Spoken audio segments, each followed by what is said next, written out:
आज हम आपसे कुछ ऐसे रहस्यों को उद्घाटित करेंगे जो भारत सहित संपूर्ण विश्व की राष्ट्रीयता से संबद्ध है। हमारी राष्ट्रीय व्यवस्था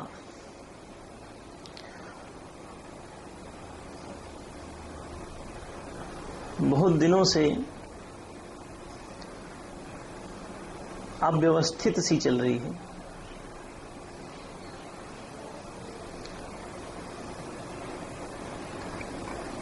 दुनिया भर में लगभग 200 से अधिक राष्ट्र हैं, लेकिन उन सब की राष्ट्रीय व्यवस्था अपने नागरिकों को संतुष्ट करने में असमर्थ रही है।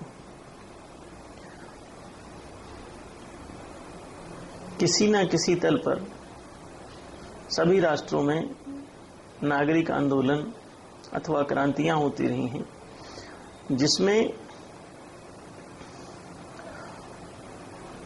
पक्ष और विपक्ष दो भागों में राष्ट्र को बांटते हुए देखा गया है। दो पक्ष होने पर द्वंद्व उत्पन्न होता है, जिसमें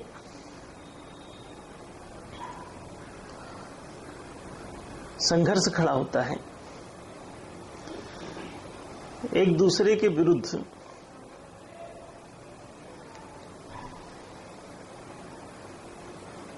युद्ध छिड़ जाता है, आक्रमण होते हैं। एक दूसरे के लिए ही दोनों परस्पर आतंक उत्पन्न करते हैं, एक दूसरे के हितों को हानि पहुंचाते हैं।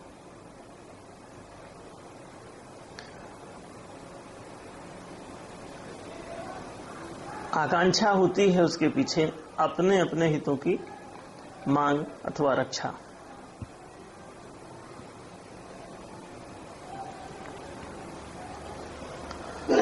जब दोनों पक्ष अपने हिताधिकारों की मांग अथवा उसकी रक्षा के लिए परस्पर हानि उत्पन्न करते हैं, तो स्पष्ट है कि दोनों के ही हिताधिकार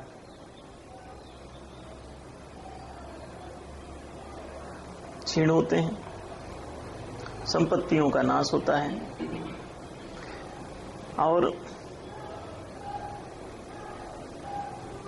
दोनों ही एक अनचाही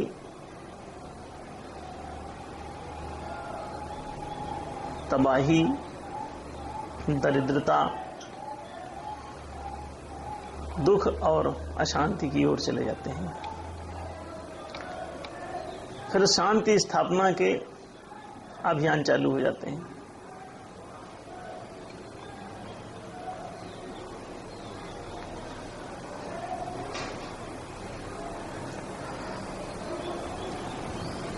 शांति स्थापना के अभियान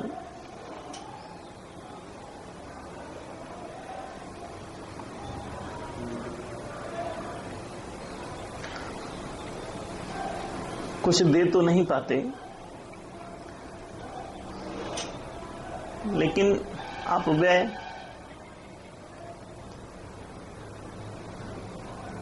और अनावश्यक उलझाव उत्पन्न करते हैं।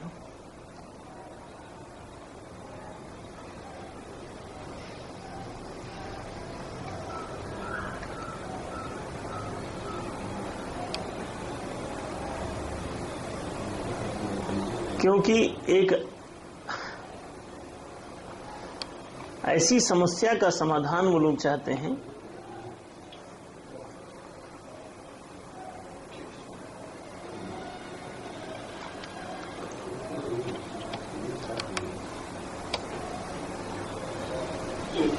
जो उनके द्वारा खुद ही उत्पन्न की गई होती है।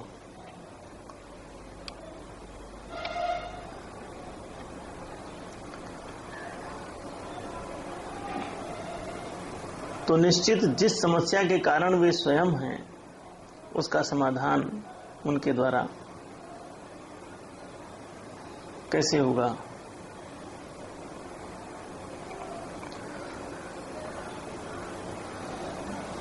समस्या का कारण ही यदि उसका निवारक बना बैठा हो,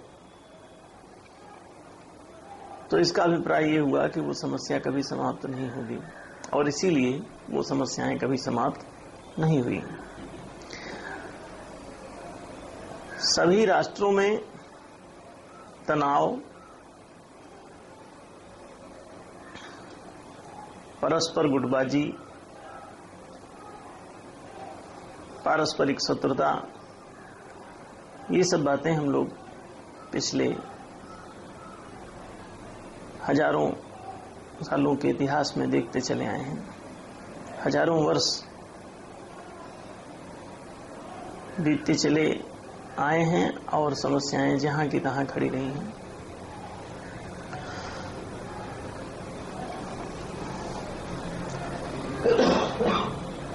हम लोग प्रायः राष्ट्रों में देखते हैं कि हमारी मौलिक समस्याएं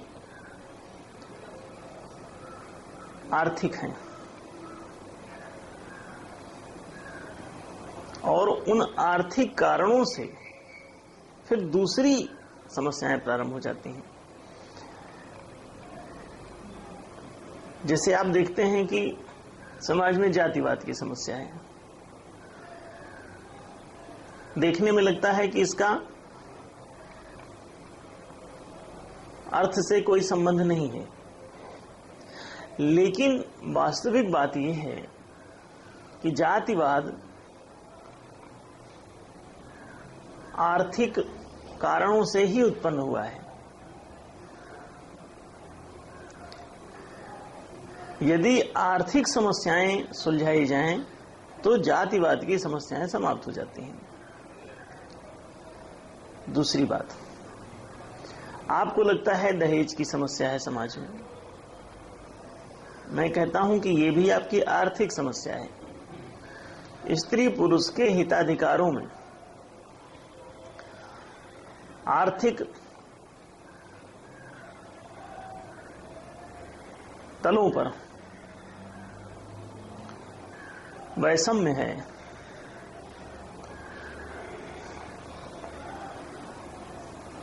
जिसका परिणाम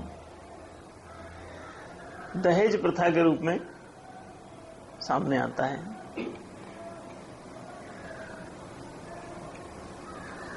प्रश्न ये है कि हम लोग इन चीजों को देख क्यों नहीं पाते?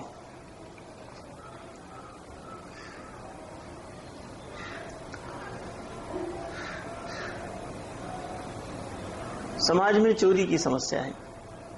आपको लगता है कि लोग चोर हो गए हैं, चोरियां हो रही हैं। हम कहते हैं इस पर फिर से विचार करो। चोरी समस्या नहीं है, आर्थिक समस्याओं के पारस्परिक संघर्ष ही चोरी, डकैती, छीन झपट, कब्जा। अब वो चाहे मंदिर बनाने के लिए आप कब्जा करें, चाहे मस्जिद बनाने के लिए, चाहे चर्च बनाने के लिए, चाहे गिरजा बनाने के लिए, गुरुद्वारा बनाने के लिए, लेकिन समस्या तो वही है। समस्याएं जहां की तहां हैं, समस्याओं के मूल कारण ज्यों के त्यों हैं।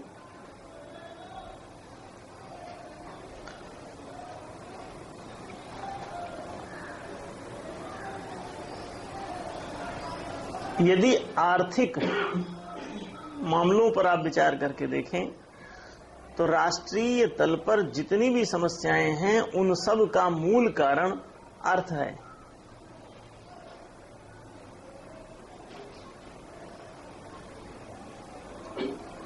संबंधों की समस्या हो, आर्थिक कारणों से संबंध खराब हो जाते हैं। युद्ध की समस्या हो, आर्थिक कारणों से युद्ध खड़े हो जाते हैं।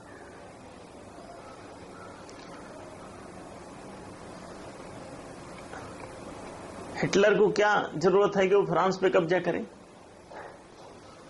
युद्ध लड़ रहा है।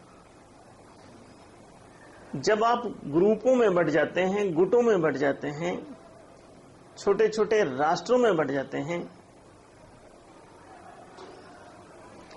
तो प्रत्येक गुट का अपना एक अस्तित्व हो जाता है। उस अस्तित्व को दूसरे गुटों से भय उत्पन्न होता है,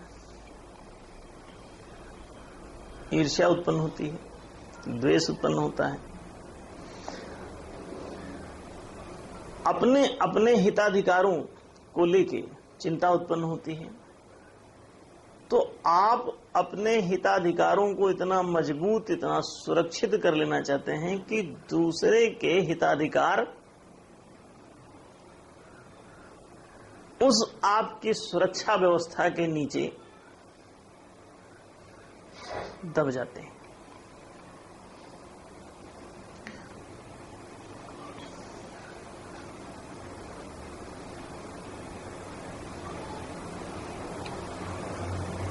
एक गुट हिंदू का, एक गुट मुस्लिम का, एक गुट यहूदी का, एक गुट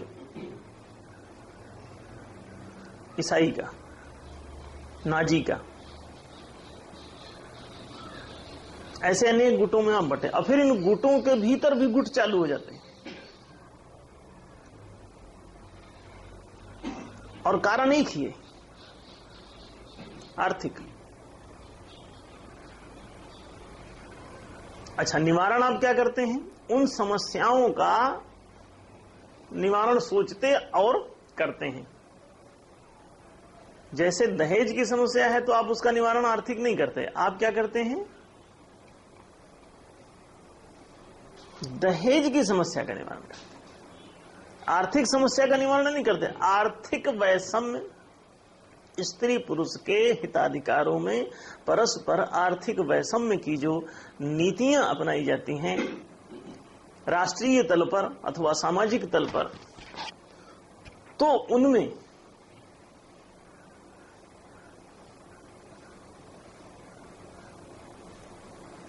दहेज की समस्या, दक्षिणा की समस्या, दान की समस्या, लेन देन की समस्या,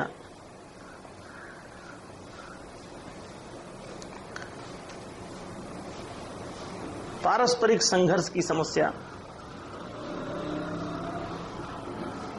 कन्या भ्रूण हत्या की समस्या। आप सोचते हैं कन्या भ्रूण हत्या की समस्या है। अभी सत्यमेव जयते कार्यक्रम स्टार्ट किया है पिछले 2 हफ्तों से आमिर खान ने। उनको लगता है कि भ्रूण हत्या एक समस्या है जिसके लिए जनता को जागरूक होना पड़ेगा। यदि हम जागरूक कर देंगे तो वो भ्रूण हत्या छोड़ देंगे। हम कहते हैं तो मैंने जागरूक भी कर दोगे फिर सो जाएंगे। थोड़ी देर के लिए तुमने नैतिकता का पाठ पढ़ाया कि देखो कन्या जो है रो रही है गर्भ में कि हे माँ मुझे मत मार, हे पिता मुझे मत मार। ये सब आप लोगों को इमोशनली ब्लैकमेल कर रहे हैं। आपके इमोशंस को छेड़ के थोड़ी देर के लिए आपको संवेदनशील बना के और कहेंगे हाँ यार ये तो बेशर्मी है, हमें ऐसा नहीं करना चाहिए। लेकिन फिर से कारण ज्यों का त्यों है, पीछे से वो समस्या आएगी।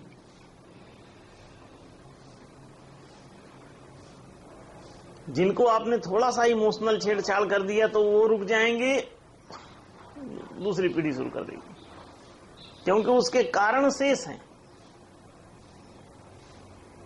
मलेरिया से बुखार है, मलेरिया से बुखार है और आपने चढ़े हुए बुखार को बर्फ की पट्टी रख रख के ठंडे पानी किया और आपने उसको उतार दिया। ये आप इमोशनल ब्लैकमेल कर रहे हैं, मरीज को झूठी राहत दे रहे हैं। थोड़ी देर के लिए बच्चे को झुंझुना पकड़ा के मां के दूध से वंचित नहीं किया जा सकता। झुंझुना थोड़ी देर के लिए राहत दे सकता है। भूख लगेगी फिर चीखेगा बच्चा। तो ये तो पॉलिटिक्स हुई झुंझुने वाली। अब देखिए, कन्या भ्रूण हत्या रुकेगी? थोड़ी देर के लिए झुंझुना पकड़ा देने से चंद लोगों को, यदि समस्या के कारण दूसरे हैं तो उन कारणों की चिकित्सा करनी होगी। जैसे ठंडे पानी की पट्टी से बुखार तो हल्का हो जाएगा, लेकिन बुखार का कारण मलेरिया है वो शेष है। उसके लिए मलेरिया की औषधि देनी होगी। जब मलेरिया के कीटाणु हटेंगे तब वो चंगा होगा, तब स्वस्थ होगा। उसके पहले यदि हम उसके वास्तविक स्वास्थ्य की कामना करते हैं तो इसमें निराशा हाथ लगेगी। बार बार हिंदू मुस्लिम दंगों को इमोशनल कि हम हिंदू मुस्लिम भाई भाई, हिंदू मुस्लिम भाई भाई, हिंदू चीनी भाई, ऐसा कर करके हम ना हिंदू चीनी को भाई भाई बना सकते हैं और ना ही हिंदू मुस्लिम को भाई भाई बना सकते हैं। ये आप थोड़ी देर के लिए इमोशनल ब्लैकमेल का झुंझुना इस्तेमाल कर रहे हैं, बजा रहे हैं उसके कान में। बच्चे को भूख लगेगी फिर हमला कर देगा।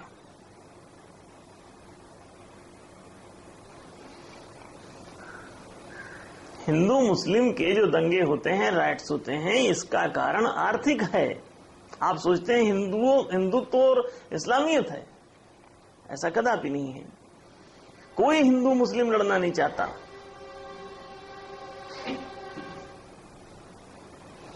ये झूठी बात है कि हिंदू मुसलमान दंगे होते हैं। मैं हिंदू मुस्लिम दंगे स्वीकार करने के लिए राजी नहीं हूं। ये होते ही नहीं। लोग कहेंगे जो हुए हैं इनका क्या, वो हिंदू मुस्लिम राइट्स नहीं थे। दो गुटों के आर्थिक संघर्षों का ज्वालामुखी फूटा था। दो गुटों के आपसी आर्थिक हिताधिकारों की लड़ाई थी।